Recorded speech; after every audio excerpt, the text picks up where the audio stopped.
The escape pod hit the surface of Kepler 442 billion with all the grace of a drunken rhinoceros doing ballet. Captain Maya Rodriguez, call sign Boone for reasons that would become painfully obvious to anyone who spent 5 minutes with her, crawled out of the smoking wreckage and surveyed her handiwork. "Well," she muttered, brushing purple alien dirt off her stolen jumpsuit, "that went exactly as planned. Which is to say, terribly. 6 months. 6 months of eating things that probably shouldn't be eaten, sleeping in caves that definitely shouldn't be slept in, and plotting revenge against people who absolutely shouldn't have betrayed her. But here she was, back on this god-forsaken rock, staring at the research facility that had once been her home and was now her target. The facility sprawled across the valley like a metallic cancer, all gleaming surfaces and defensive turrets. Automated sentries patrolled the perimeter, their sensors sweeping for threats. Energy barriers hummed ominously between guard towers. It looked like Rick had been busy turning their simple research outpost into Fort Knox's paranoid older brother. Maya patted her empty holster and checked her equally empty weapons belt. No plasma rifle. No pulse grenades, no emergency chocolate bars. Just her brain, her attitude, and a really unhealthy grudge. Alone, unarmed and completely unhinged, she said to herself, grinning like a shark who'd just discovered the local swimming pool. Just how I like my odds. She pulled out a pair of binoculars salvaged from the pod and focused on the facility's main entrance. Through the reinforced windows, she could see familiar figures moving around the central lab. Commander Rick Patterson, still strutting around like he owned the place, which technically he did now. Dr. Luna Brightwater, probably lost in some scientific calculation. And Zach Morrison, no doubt checking every corner for imaginary threats. Her former crew, her former friends, her current targets. The alien artifact they'd discovered sat in the center of the lab, a crystalline structure that seemed to pulse with its own inner light. That beautiful, terrible thing that had started this whole mess. That had made Rick lose his mind and decide that leaving Maya for dead was a reasonable career move. Maya lowered the binoculars and cracked her knuckles, time to remind them why you don't mess with someone nicknamed Boone. 6 months ago, everything had been different. The crew of the exploration vessel Wanderer had been like family, bound together by their shared mission to catalog the galaxy's mysteries. Maya had trusted them with her life, which, in retrospect, had been a tactical error of epic proportions. They'd been investigating energy readings from the planet's surface when they found it. The artifact sat in the center of an ancient alien structure, humming with power that made their instruments go haywire. It was beautiful in a way that made your teeth ache, like looking at a sunset through a prism made of pure mathematics. Holy cosmos, Dr. Luna Brightwater had whispered, her scanner practically vibrating with excitement. Luna was the kind of scientist who got genuinely aroused by new discoveries, which would have been endearing if it weren't so terrifying. The energy output is off the charts. This thing is generating power using principles we haven't even discovered yet. Commander Rick Patterson had circled the artifact like a nervous cat, his regulation haircut somehow managing to look worried. Rick was the kind of leader who followed protocols even when protocols involved filling out paperwork in triplicate during alien invasions. Are we sure it's safe to approach? Safe is a relative term, Zach Morrison had called from where he was setting up scanning equipment. Zach had the paranoid engineer thing down to an art form, the kind of guy who checked for booby traps in his morning coffee. But if Maya's readings are correct, this thing could revolutionize human space travel. Maya had been running preliminary scans, her mind already racing with possibilities. The artifact wasn't just generating power, it was bending space-time in ways that made faster-than-light travel look like child's play. They were looking at technology that could make humanity a true galactic civilization. That's when Rick had made his move. "Maya," he'd said, his voice carefully casual, "could you take a closer look at the base of the artifact? I'm seeing some unusual readings." She'd approached without suspicion, because why would she suspect anything? These were her people, her crew, her family. The stun blast had hit her in the back, sending her nervous system into digital chaos. As she'd collapsed, she'd heard Rick's voice, distant and distorted. "I'm sorry, Maya. But this discovery is too important. Earth needs this technology, and I need to be the one who delivers it. She'd tried to speak, to protest, to ask what the hell he was thinking, but her vocal cords had been having their own private electrical storm. Through the static in her vision, she'd seen Luna's horrified face and Zach's guilty expression. "Rick, we can't just leave her here," Luna had said, her voice small and scared. "She's not dead," Rick had replied, already moving toward the exit. "She'll recover, but by then we'll be long gone." Maya had spent the next 6 months proving him wrong on multiple counts. She hadn't just recovered, she'd thrived. She'd learned to hunt the local wildlife, to avoid the predators, to read the weather patterns. She'd also learned to hate with the focused intensity of a supernova. And now she was back. Maya's plan was simple: sneak in, confront her former crew, get her revenge, and leave with whatever dignity she could salvage. It was a good plan. A solid plan. A plan that lasted exactly 37 seconds. The first alarm went off when she tried to climb the outer fence. Apparently, Rick had installed pressure sensors since her departure. The second alarm activated when she attempted to disable the first alarm. The third, fourth, and fifth alarms seemed to trigger just because the facility's security system had developed a sense of humor. "Well," Maya said, sprinting across the compound as automated turrets swiveled to track her, stealth was overrated anyway. She dove behind a storage unit as plasma bolts sizzled past her head. The turrets were using a targeting pattern she recognized, Rick's beloved Protocol 7. Predictable, methodical, and completely inadequate for dealing with someone who'd spent 6 months dodging things with actual teeth. Maya counted the firing rhythm, then rolled left just as the turrets adjusted right. She reached the main building's wall and pressed herself against it, breathing hard. Through the facility's intercom system, she could hear Rick's voice, tight with panic. "All security teams to alert status red. We have an intruder on the compound." I repeat, alert status red. "Miss me, Rick?" Maya called out, knowing the external microphones would pick up her voice. The silence that followed was so complete she could hear her own heartbeat. Then Luna's voice, barely audible through the speakers. "Maya, is that really you?" "Surprise," Maya shouted, grinning despite the plasma turrets still tracking her movement. "Did you miss me? Because I sure as hell missed you."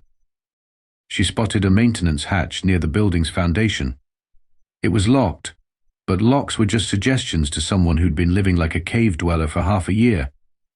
A few swift kicks, and some creative swearing later, she was inside. The facility's interior was exactly as she remembered, all sterile corridors and humming machinery. Except now it was also filled with security drones that immediately began converging on her position. Rick had been busy.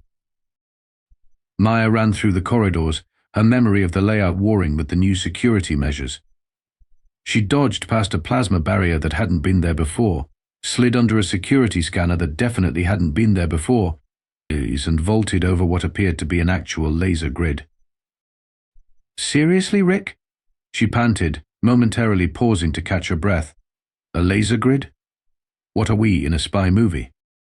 She could hear footsteps behind her, security drones clicking and whirring as they gave chase. Maya turned a corner and found herself face to face with something that definitely hadn't been there 6 months ago.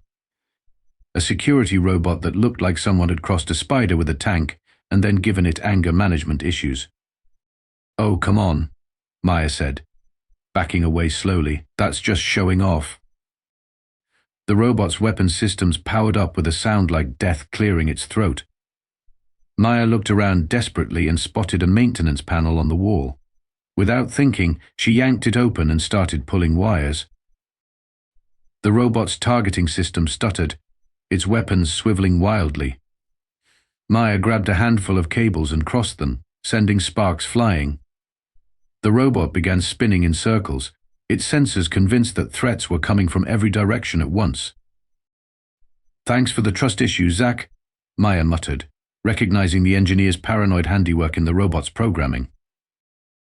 She left the confused robot arguing with itself and continued toward the central lab. Just a few more corridors, A couple more security systems, and she'd be face to face with the people who'd betrayed her. The people who were about to learn why they called her Boone. Maya burst through the lab's main entrance like a hurricane with a personal vendetta. The central chamber was exactly as she remembered, except for the small army of security drones that immediately surrounded her and the three very familiar faces staring at her like she was a ghost. "Hello, crew," Maya said, raising her hands in mock surrender. "Miss me?" "Miss me." Commander Rick Patterson stood frozen beside the artifact, his hand hovering over what looked like a panic button. 6 months had not been kind to him. His regulation haircut had grown out into something that suggested he'd been styling it with his fingers and anxiety. Red dark circles under his eyes spoke of sleepless nights, and his usually perfect uniform was wrinkled. "Dead, Maya," he said, his voice barely above a whisper. "You're supposed to be dead." "Yeah, well, I'm terrible at following orders. You should know that by now." Dr. Luna Brightwater stepped forward, her scientific curiosity warring with obvious guilt. "How did you survive? The wildlife on this planet is incredibly dangerous, and without supplies." "Oh, you know," Maya said casually, "I ate things that would make a garbage disposal vomit, slept in caves that doubles as toilets for creatures with too many teeth, and spent every waking moment plotting creative ways to make you all pay for leaving me here." Zach Morrison had been suspiciously quiet, his paranoid engineer brain probably calculating escape routes and threat assessments. "You came back for revenge," he said flatly. "Ding, ding, ding. Give the man a prize," Maya said, her smile sharp enough to cut glass. "Though I have to admit, Rick, the security upgrades are impressive, completely excessive, and probably illegal in 12 different star systems, but impressive." Rick's hand moved closer to the panic button. "Maya, you don't understand. The artifact, it's not what we thought it was." "Oh, I understand perfectly," Maya said, taking a step forward. "The security drones tracked her movement but didn't fire. You found something that could change human civilization, and you decided to take all the credit. You stunned me, left me for dead, and flew off to become the hero of the galaxy." "That's not," Rick started, then stopped. His eyes were darting between Maya and the artifact, and she noticed something she'd missed before. Fear. Not fear of her, though that was certainly there, but fear of something else. Luna stepped between them, her hands raised peacefully. "Maya, Rick's right. Something's wrong with the artifact. It's been affecting us ever since we brought it back." "Affecting you how?" Maya asked, though she was already noticing the details. Luna's usual bright enthusiasm was muted, replaced by something that looked like exhaustion. Zach's paranoia had cranked up to 11, his eyes constantly scanning for threats that weren't there. "It whispers," Zach said quietly. "At night, when you're trying to sleep, it tells you things. About other people, about threats, about how you can't trust anyone." Maya felt a chill that had nothing to do with the lab's temperature. "What kind of things?" Rick's voice was hollow. "It told me you were going to betray us, that you were planning to steal the artifact and sell it to the highest bidder. It seemed so real, so logical. I had to protect the mission. And now?" Maya asked, her anger beginning to shift into something else. "Now it's telling me that you're not really here," Rick said, his hand shaking as he reached for the panic button. "That you're just a hallucination. A trick." Luna grabbed his wrist. "Rick, no, she's real. The artifact is lying to you." That's when Maya noticed the real problem. The artifact wasn't just sitting there humming with power anymore. It was pulsing, and with each pulse the air around it seemed to shimmer.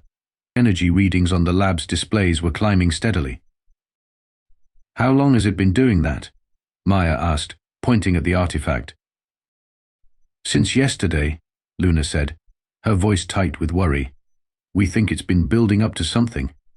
"Nay. Mine. Some kind of transmission." Maya's blood went cold. "Transmission to who?" The artifact pulsed brighter, and suddenly the lab's communications array came alive. Signals were being broadcast into deep space, carrying information that made Maya's enhanced survival instinct scream in terror. Earth's location, human technological capabilities, population centers, everything an invading force would need to know. Oh, Maya said, her voice very small, we're all in trouble. The artifact's transmission array had fully activated, bathing the lab in pulsing light that made everyone's teeth ache. Warning klaxons blared as the facility's computers registered energy levels that were definitely not in the manual. How long until the transmission reaches its destination? Maya asked, her survival instincts overriding her need for revenge. Luna was frantically working at her console, her fingers flying over the controls. Based on the signal strength and direction, I estimate it's targeting the Proxima Centauri system. If there's a listening post there, they'll receive our location in approximately 6 hours. And if there's a fleet there? Maya pressed. They could be here in 3 days, Luna said, her voice barely audible over the alarms. Maya looked at her former crew, weighing her options. She could let them deal with the consequences of their discovery and walk away. After all, they'd left her for dead. They deserved whatever was coming. Then she remembered why she'd fallen in love with space exploration in the first place. It wasn't about personal glory or scientific advancement. It was about humanity's future among the stars. And right now, that future was about to be cut very short. Okay, she said, rolling up her sleeves. A new plan. We save humanity first. Then we discuss my completely justified desire to space all of you. You're willing to help us? Rick asked, his voice filled with something that might have been hope. I'm willing to help Earth, Maya corrected. You 3 are still on my list. The artifact pulsed again, and this time the pulse was accompanied by a sound like reality being torn in half. The facility's defensive systems activated, recognizing the artifact as a threat, but their weapons couldn't penetrate the energy field surrounding it. Zach, Maya said, turning to the engineer, what kind of defensive systems did you install? Everything I could think of, Zach replied, his paranoia finally proving useful. Plasma barriers, kinetic interceptors, electromagnetic pulse generators. I was worried about corporate espionage. Corporate espionage, Maya repeated. Right. Because that's definitely the biggest threat we face out here. Luna looked up from her console. The artifact is drawing power from the facility's main reactor. If we can cut the power supply, we might be able to disrupt the transmission. And if we can't? Maya asked. Then we evacuate the planet and hope the aliens are the reasonable type who only want to enslave us instead of vaporizing us. Maya nodded grimly. Right. Zach, can you get us to the reactor control room? Through the security drones that are still programmed to kill intruders. Sure, no problem. Actually, Maya said, grinning despite their situation, I think I can help with that. She pulled out a small device she'd salvaged from the escape pod. Emergency override transponder. Makes the security system think I'm authorized personnel. Where did you get that? Rick asked. Stole it from your escape pod 6 months ago. You really should have better security on your emergency equipment. They made their way through the facility's corridors, Maya's override device clearing a path through the automated defenses. But as they approached the reactor control room, the artifact's influence became stronger. Rick began muttering to himself, his hand constantly moving toward his sidearm. Zach was jumping at shadows that weren't there.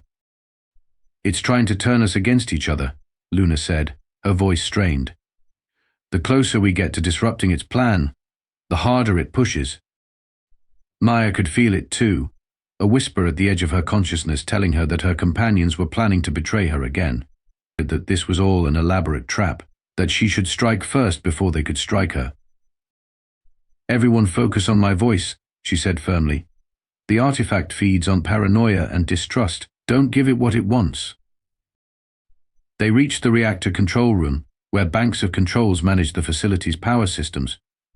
Luna immediately began working on shutting down the power flow to the artifact, while Zach monitored the facility's defensive systems.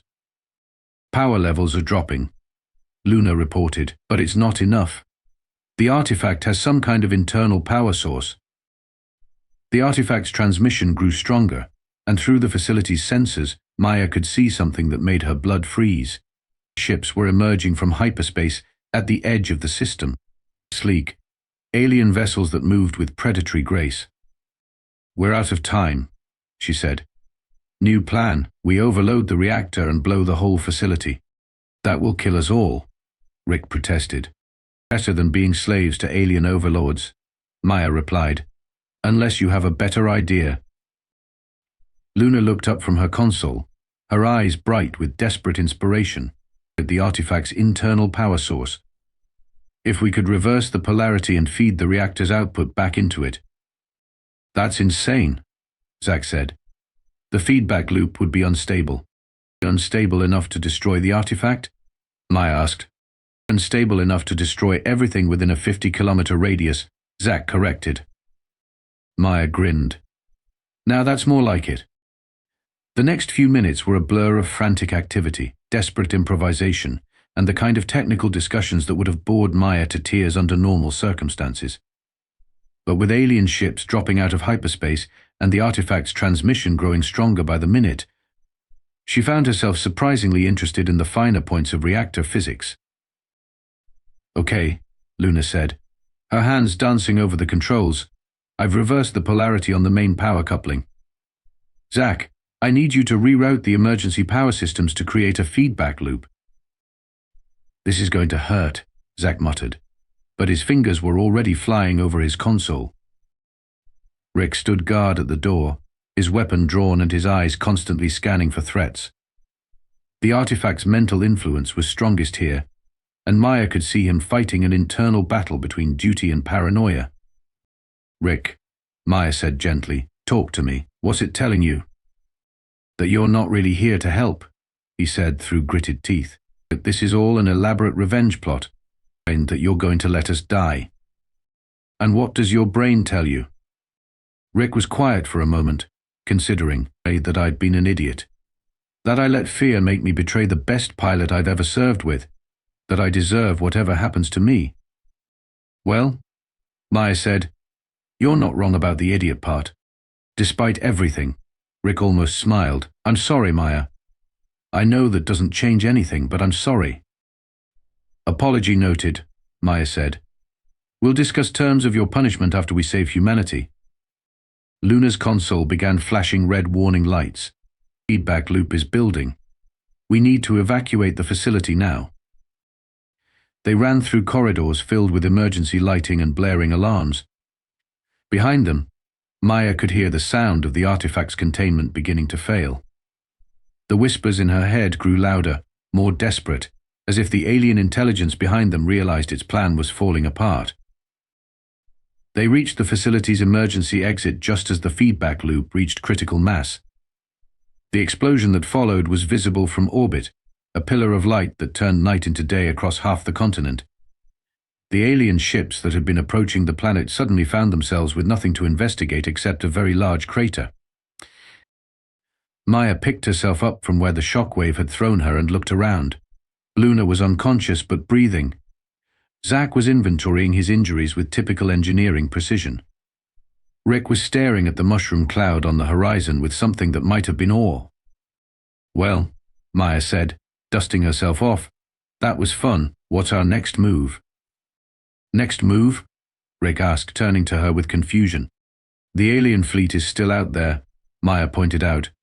"They might not have gotten Earth's coordinates, but they know something happened here. Someone needs to warn Earth. Someone needs to track them and find out where they came from." "That someone being us?" Luna asked, having regained consciousness in time to hear Maya's pronouncement. "That someone being us," Maya confirmed, under new management, of course. Rick looked at her for a long moment. "You're taking command of the mission." "I'm taking command of the mission," Maya agreed. "Any objections?" Zack raised his hand. "Just one. Can we please invest in better security measures next time? Because I've been having nightmares about alien artifacts for 6 months." "Noted," Maya said. "Anything else?" "I'd like to go on record as saying that leaving you for dead was the stupidest thing we've ever done," Luna said. "And I once tried to prove that black holes were just really shy." "Also noted," Maya said. Rick? The former commander was quiet for a moment, then straightened into something resembling attention. Captain Rodriguez, I formally request permission to serve under your command. Maya grinned. Permission granted, Commander Patterson. Welcome to the crew. As they walked toward their emergency shelter, Maya couldn't help but reflect on how the day had turned out.